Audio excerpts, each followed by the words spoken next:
एकादशीचा आहे. कुठला दिवस आहे? एकादशी. तर आजची जी एकादशी आहे ते फार महत्वपूर्ण आहे बरं का. आजचा एकादशीचा फार महत्वपूर्ण आहे. तर ही जी काही कमला एकादशी त्याला आपण पद्मिनी एकादशी सुद्धा पद्मिनी एकादशी दर 3 वर्षाला एकदा येते. आता एकादशी सामर्थ्य बघा काय, याचं सामर्थ्य काय आहे ते बघा. तर ही एकादशी केल्यानंतर मागच्या 10 वर्षात तुम्ही जेवढ्या एकादशा केल्या असतील किंवा सुटल्या असतील त्याची सगळी पुण्य तुम्हाला प्राप्त होते. काय होते? 10 वर्षात जेवढी तुमच्याकडनं एकादशी सुटली असेल, चुकून होते ना कधी कधी, सुतक येतं, सूर्य येतं, काहीतरी प्रॉब्लेम येतो, सुटलं असेल ना, त्याची सगळी पुण्य तुम्हाला या पद्मिनी एकादशीचं व्रत केल्यानं पुण्य मिळतं. आता याची फार सुंदर अशी कथा आहे. तर एकदा श्री धर्मराज युधिष्ठिर आणि भगवान श्रीकृष्ण अधिक महिन्यातील म्हणजे पुरुषोत्तम मासातील शुक्ल पक्षातील एकादशीचं महात्म्य आणि त्याची कथा विचारली. म्हणजे भगवान एकदा धर्मराज युधिष्ठिरांनी भगवान श्रीकृष्ण परमात्म्याला अधिक मासातील म्हणजे पुरुषोत्तम मासातील शुक्ल पक्षातील एकादशीचं महत्व आणि त्याची कथा विचारली. त्याला भगवान श्रीकृष्ण परमात्मा म्हणाले, हे युधिष्ठिरा, ही पद्मिनी किंवा कमला एकादशी म्हणून ओळखली जाते. या व्रताने सर्व पाप नष्ट होतात. याची कथा अशी आहे की प्राचीन काळी माहिष्मती नगरीवरील कृतवीर्य नावाचा राज्य करत होता. त्याच्याकडे सर्व संपत्ती होती, पण त्याला कोणतीही संतान म्हणजेच कुठलाही वारसदार असा कोणी नव्हता. संतान म्हणजे मुलं वगैरे नव्हते. संतान नसल्यामुळे राजा आणि त्याची राणी पद्मिनी अत्यंत दुःखी असायची.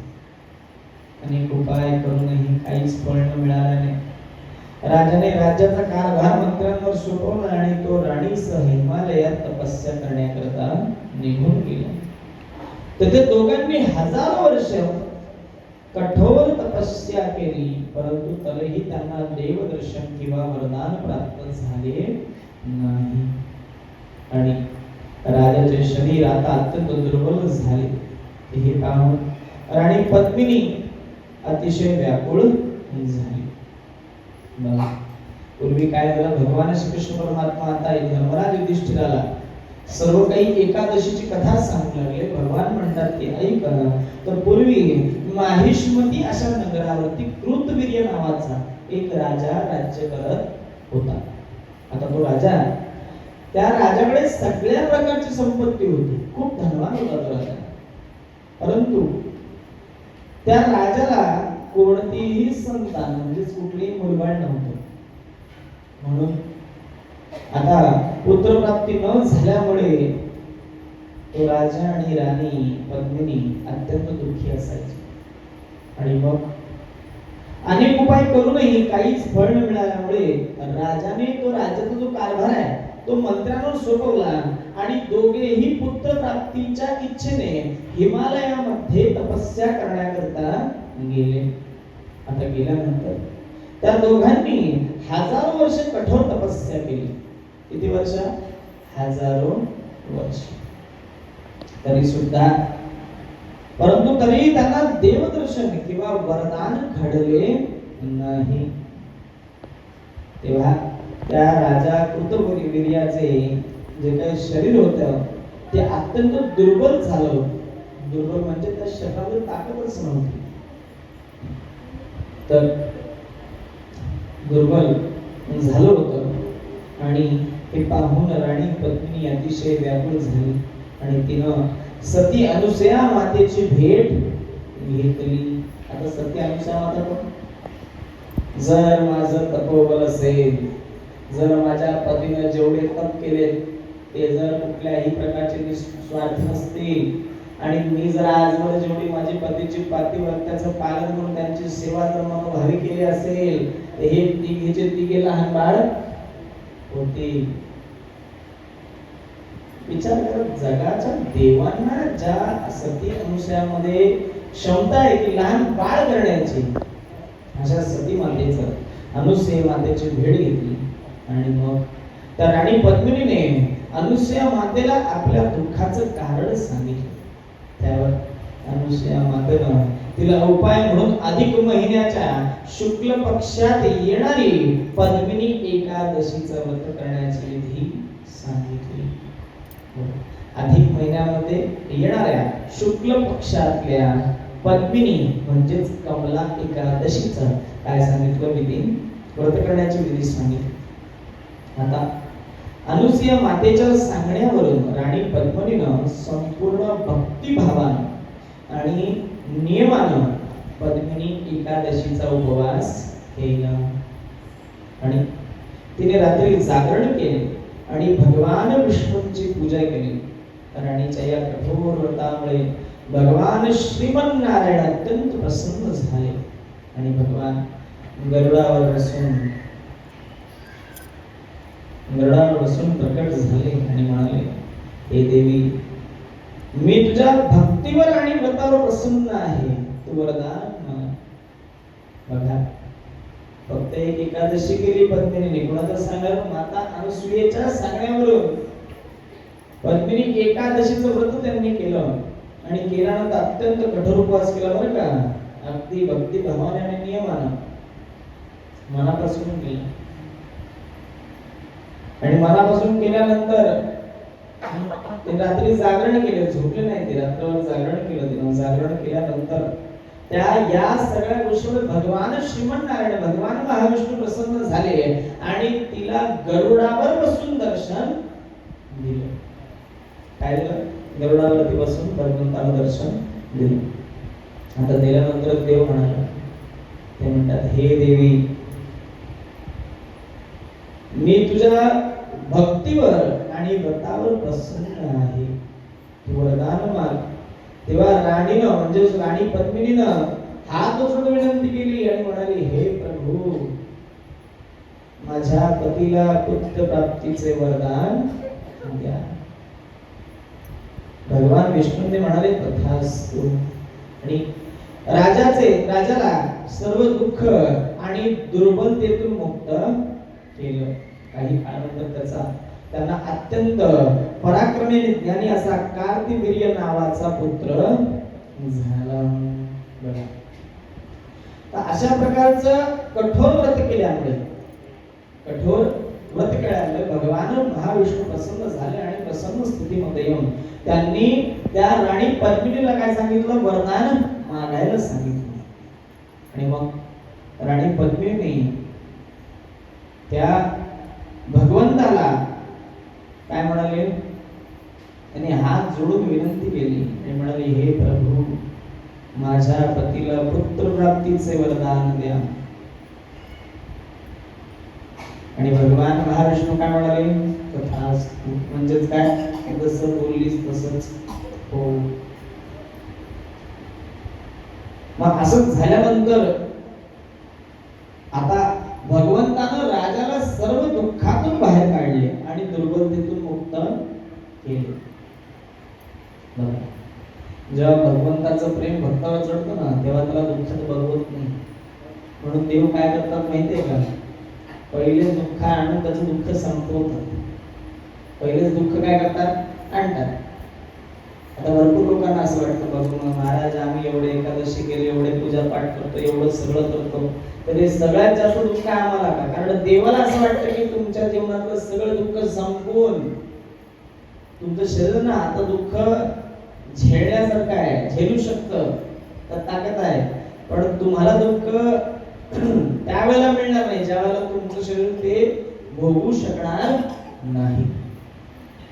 असं आहे. म्हणून तुम्ही सगळ्यात जास्त पूजा पाठ करता, म्हणून देवापर्यंत पोहोचतं आणि देवाला वाटतं की माझा भक्त आता दुःख सहन करू शकतो, म्हणून त्याने आता दुःख भोगावं आणि नंतर त्याने सुख भोगावं. आहे की नाही? असं आहे. त्यानंतर मग त्या राजाला जी दुर्बलता आहे त्याची, अगदी दुर्बल म्हणजे त्या शरीरात काही ताकदच नाही, त्यात ताकदच नाही, असा पुत्र प्राप्त झाला. आता आपली काही वस्तू हरवली ना मुली, या कार्तिवीर्य राजाच्या नावाने एक मंत्र, तो म्हटल्यानंतर हरवलेली वस्तू सापडते बरं का, ते नंतर मला भेटल्यावर मी देईन तुम्हाला, चिंता करू नका. आहे की नाही? त्याच्यानंतर आता भगवान श्रीकृष्णानं युधिष्ठिराला सांगितले की ह्या व्रताचं फळ आहे, जो कोणी मनुष्य पूर्ण श्रद्धेनं आणि श्रद्धेनं पद्मिनी एकादशीचे व्रत करतो त्याला वैकुंठ लोकाची प्राप्ती होते आणि त्याचं सर्व मनोरथ पूर्ण होतात आणि त्या व्रताचं महत्व पद्मिनी एकादशी केल्याने सुख सौभाग्य संतती आणि ऐश्वर्य प्राप्त होतं. आता या व्रत केल्याने काय महत्व प्राप्त होते याचं महत्व काय आहे आणि कशा करता करायचं आहे सगळं. तर या व्रताचं जे काही महत्व आहे त्याच्यामुळे मनुष्याला सुख मिळतं. काय मिळतं? सुख. याच्यासाठी मनुष्य सकाळी उठल्यापासून रात्रीपर्यंत नुसतं काय करत असतो? कष्ट कष्ट आणि कष्ट. शारीरिक कष्ट, मानसिक कष्ट, आर्थिक कष्ट. पण याच्यातून सुख मिळणार कसं? नामस्मरण, भगवंताचं स्मरण केल्यावर सुखाची प्राप्ती होणार आहे. त्यानंतर भगवान म्हणतात सौभाग्य. काय मिळालं? सौभाग्य. एखादी वस्तू पूजा पाठ करायला मिळणे, दान करायला मिळणे, एखाद्या सुंदर कार्यामध्ये आपला सहभाग असणे, पोथी पुराण वाचताना आपण उपस्थित असणे अथवा चालत असताना बाहेर भगवंताचं स्मरण, भगवंताचं नाम कानी पडणे हा मनुष्य सौभाग्यशालीच आहे. त्यानंतर संतती. संतती म्हणजे काय? बोलणे, मनाप्रमाणे भगवान मुलबाळ देतात. त्यानंतर ऐश्वर्य प्राप्त होते. काय प्राप्त होते? ऐश्वर्य. कशामुळे? आजची ही जी काही एकादशी जर आपण उपवास केला ना त्याच्यानंतर हे सगळं प्राप्त होतं. बरोबर आहे. आता याच्यामध्ये बघा मी तुम्हाला अजून एक सांगतो. भरपूर लोकांना असं वाटतं की भगवंत आपण व्रत केल्यामुळे सगळं होतं. नक्कीच होतं. व्रतामुळे देव द्यायलाच बसलेत. पण देव काय म्हणतात? आधी कर्म केलेची पाहिजे. कर्म नाही करणार तर देव देणार कुठून? योग बनणार कसा? आता परवा दिवशी एकाने प्रश्न विचारला, पत्रिका बघितली, म्हणे महाराज माझा शनी खराब आहे. म्हणजे शनी महाराज जरी खराब असले पण मला एका ज्योतिषाने सांगितलं की मला मोठी नोकरी लागेल, पण मी घरीच बसले, नोकरी कशी लागणार? मी म्हटलं मला एक काम कर, तो रिझ्यूम जो आहे ना झेरॉक्स आणि आणून ठेव म्हटलं, आमच्याकडे शनी महाराज ते घेऊन जातील म्हटलं इंटरव्ह्यूला. बरोबर आहे. कर्मच करणार मी. घरी बसल्या बसल्या मला काय नाही होऊ शकत, काही सुद्धा होऊ शकत नाही. ही गोष्ट तुमच्या नशिबाला गाठ बांधून घ्या. 80% तुमचं कर्म आहे. किती टक्के? 80%. तुम्ही जर आज घरी जाऊन जर तुम्ही भाकरी नाही भाजी तर तुम्ही भाकरी खाऊ शकणार? त्याला तुम्ही देवाला दोष देणार का? कर्म आहे. 10% तुमचं भाग्य आहे. 10% तुम्ही जे असतात ते सगळी नाही शकत. गोपाल कृष्ण भगवान दादा भगवान श्री कृष्णांच्या भजन केले आणि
नित्यानंद स्वामी महाराज श्री कृष्ण प्रेमी हरिया बाबा की जय गोपाल कृष्ण भगवान की कृष्ण कन्हैया लाल की जय पुरुषोत्तम भगवान की जय भाग्य बिहारी लाल की जय राधा रानी की जय गोवर्धन नाथ की जय द्वारकाधीश की जय वृंदावन धाम की जय सब संतन की जय वासुदेव हरि वासुदेव हरि वासुदेव हरि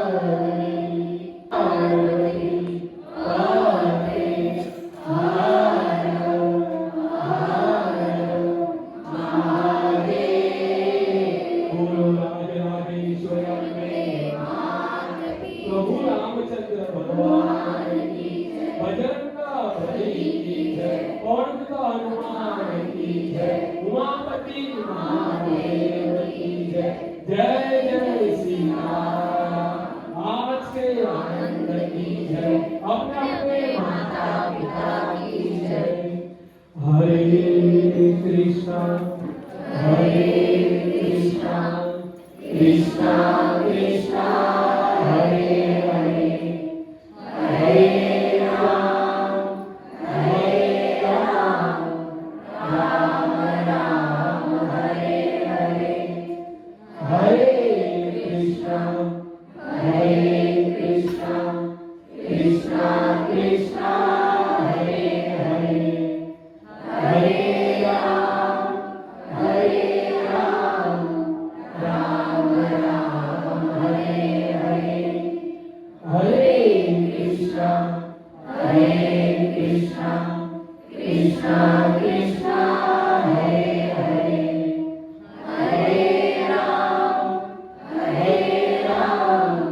राम राम हरे हरे राधे श्याम राधे श्याम राधे श्याम राधे श्याम राधे श्याम राधे श्याम पुरुषोत्तम भगवान की जय आत्म स्वरूप की जय चला माऊलीनो आपल्याला देवानी बाबानी जन्मांतरकानी च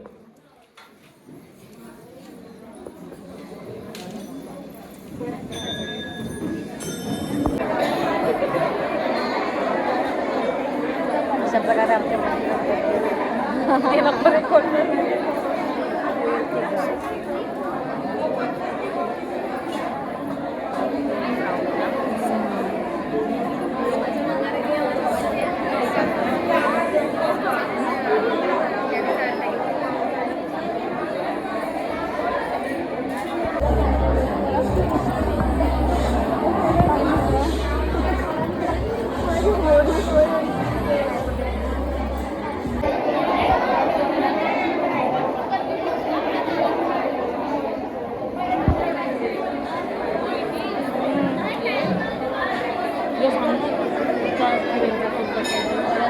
कशाला मला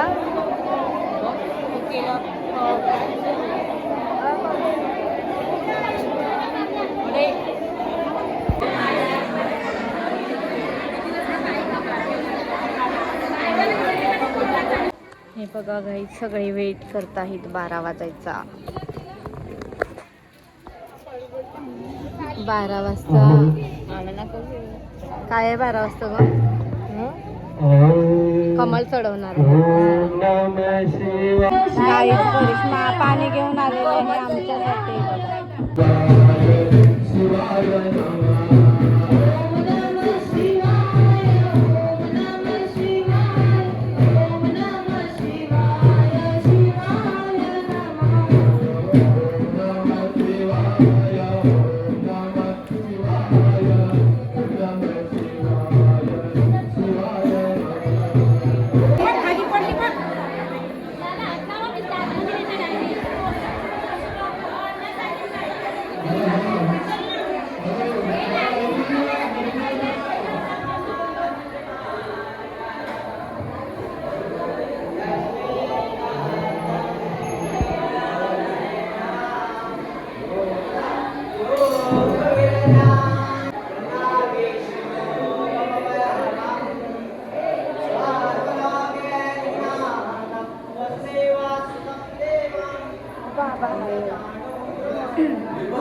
मला सकाळी काम आहे असं बसेल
नाही ना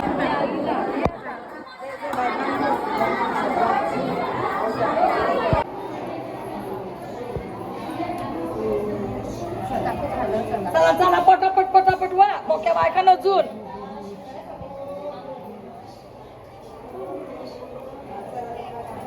ये चला ना बाबा चला पटापट चला काय करा